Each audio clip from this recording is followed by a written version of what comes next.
Hello everyone, it's Tracy. Welcome back to Scat Cats. Thanks very much for joining me.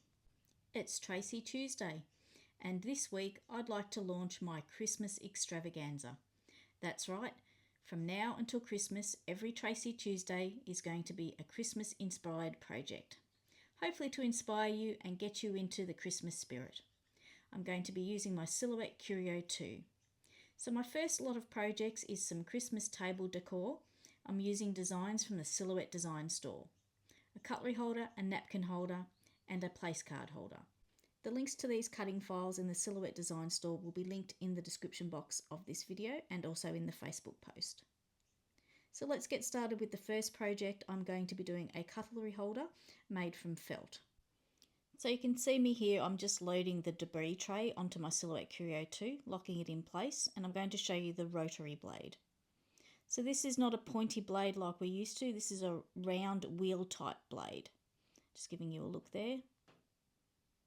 And this goes in tool holder 2 on the Silhouette Curio 2, also the Cameo 5. So I've got my program open here and I've imported this shape from the Silhouette Design Store into my design mat. And you can see I've got the media set at landscape, but I do change that.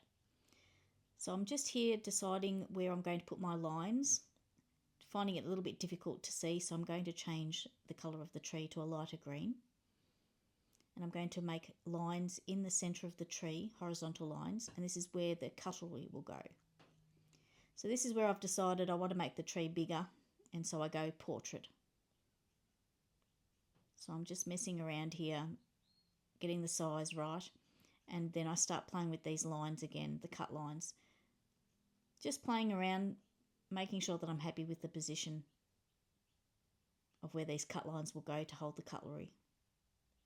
I'm then going to send it to the cut screen, and the first thing I notice is these other marks outside the Christmas tree design.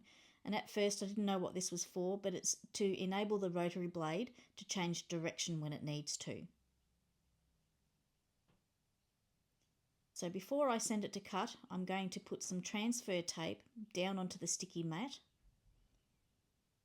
This is to protect my sticky mat from the fibres from the felt.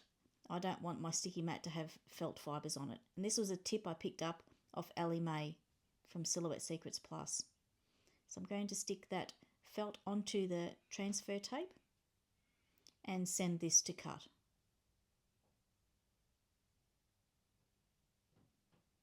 So the Silhouette Curio 2 is going to cut this out. I found this quite fascinating to watch. I had never used a rotary blade before. This was my first time. So when it comes in to cut, it'll do a cut, then it'll go to one of those arch shapes so the blade can change direction, and then it'll cut the next line. Then it'll go to the arch, change direction, and then it'll cut the next line, and so on, until it's got all of the design cut out. So as I said, I'd not used the rotary blade before, so this was new territory for me. So I was a little bit naughty here, and I did not do a test cut. So I wasn't quite sure that the force that I had selected here was the right amount for felt. I've got it set to 30, and I've got my fingers crossed that this cuts all the way through without any issues. When you go rogue like that and don't do test cuts, you've got to bear the consequences of your actions. So I was hoping that I had it all okay here today. So I can't stress strongly enough, do not follow in my footsteps. Always do a test cut. You'll save yourself time and material. So it's finished cutting and I'm going to take it off the mat, and hallelujah, it cut perfectly. It's not always the case for me, but in this case it was. So I'm just taking it off the transfer tape, and I'm very happy with how this has turned out. Then I'm able to take this transfer tape off my sticky mat, and my sticky mat's preserved without any yucky felt fibres on it. And here's how it looks on the plate with the cutlery. Love the way this turned out. So it's time now to move on to my next project, the napkin holder, which is also available in the Silhouette Design Store. This was a cardstock project, and I continued on using my Silhouette Curio 2 with the cutting mat inside the debris tray. So you can see here I've got the design on my mat, just arranging things, making sure I've got the settings correct. before sending it to cut.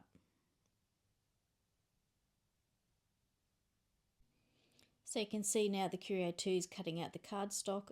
I have missed some of the footage here, sorry about that. I get a bit distracted in my craft room sometimes. So you can see that I've got the sticky mat inside the debris tray. As it was set up for the felt, I just left it that way, just working more efficiently without having to change to the electrostatic bed. And that's just cutting out the pieces for the napkin ring. Just giving you a different look there. I am cutting out additional pieces here. It's to go on to the next project that will match the napkin ring. So it's just cutting all of that out. And then we'll return home and I'll take these pieces off the mat.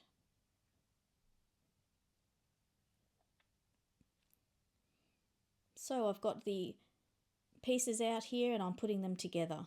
So this napkin ring goes together very easily. I'm going to put this little tree together.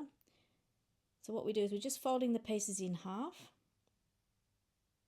All of them. There's a folded line, a scored line that you can fold along. And then they'll be stuck together. So I'm just showing you here, I'm just one side of that Christmas tree gets stuck to the next piece, just half. And then join them all half by half until it's all joined together.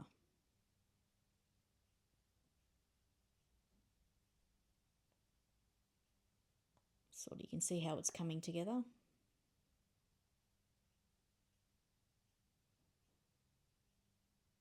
So go ahead and join all of those pieces until the Christmas tree is complete.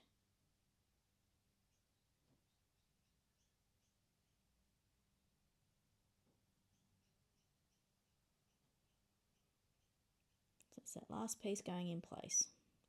And that gives that Christmas tree the 3D look.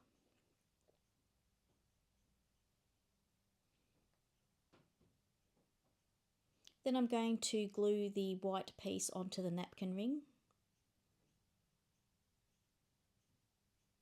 Like so, just glue that into position.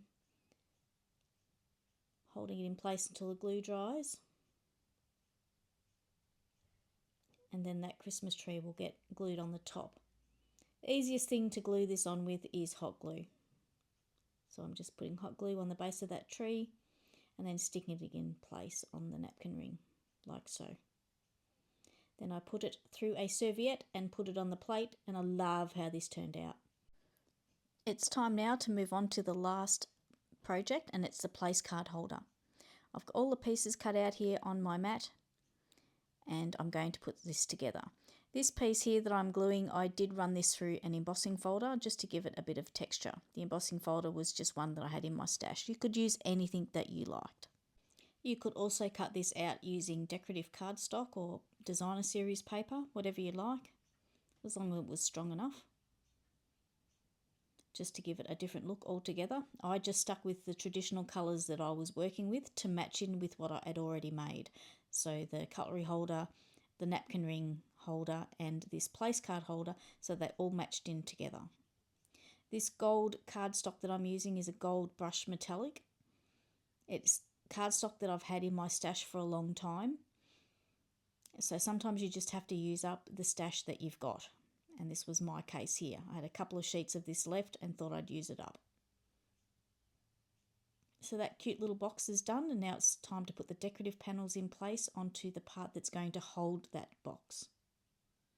This little box is the perfect little size to put in a little gift for your guests. You could put a Lindt chocolate, you could put a Ferrero Rocher, you could even put a small gift like earrings or cufflinks would fit in this little box. Just something to elevate your Christmas table. You can see the box goes on top like so. Now I did lose some footage here, I do apologise. I did cut an extra tree and that was to go on top of this little box. So you can see how that's coming together. For the part where the name goes, I decided to cut mine from gloss vinyl in the black. My handwriting's not very neat, so this was the perfect solution. Just weeding that and I'm going to apply some transfer tape to it and apply it to the white oval shape there. Just taking it off the backing and just eyeballing it here before applying it and giving it a good burnish, and then removing the transfer tape, and it's turned out just beautiful. Ready to go in place on the place card holder. Just using some double-sided foam tape and a little bit of glue on the back of your foam tape gives you a little bit of wriggle room. So I'm just eyeballing that before sticking it down. And the place card holder is finished and it matches the napkin ring holder. Love the way these have turned out. So this is what it looks like on the plate by itself. Perfectly matching the napkin ring and also the cutlery holder. And this is them all together in place. So that's my video finished for today. I hope you've enjoyed watching and that you feel inspired to make some Christmas table decor for yourself. Don't forget to check the description box for the links for the products I've used. Thanks very much for watching today. Have a great day, and until next time, it's bye for now.